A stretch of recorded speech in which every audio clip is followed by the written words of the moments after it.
اور ہم نے کتاب میں بنی اسرائیل سے کہہ دیا تھا کہ تم زمین میں 2 دفعہ فساد مچاؤ گے اور بڑی سرکشی کرو گے. پس جب پہلے وعدے کا وقت آیا تو ہم نے اپنے سخت لڑائی لڑنے والے بندے تم پر مسلط کر دیے اور وہ شہروں کے اندر پھیل گئے اور وہ وعدہ پورا ہو کر رہا. پھر ہم نے دوسری بار تم کو ان پر غلبہ دیا اور مال اور بیٹوں سے تمہاری مدد کی اور تم کو جماعت کثیر بنا دیا. اگر تم نیکوکاری کرو گے تو اپنی جانوں کے لیے کرو گے اور اگر اعمال بد کرو گے تو ان کا وبال بھی تمہاری ہی جانوں پر ہوگا.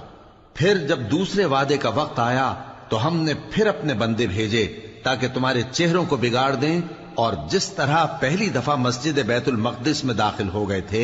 اسی طرح پھر اس میں داخل ہو جائیں، اور جس چیز پر غلبہ پائیں اسے تباہ کر دیں. امید ہے کہ تمہارا پروردگار تم پر رحم کرے، اور اگر تم پھر وہی حرکتیں کرو گے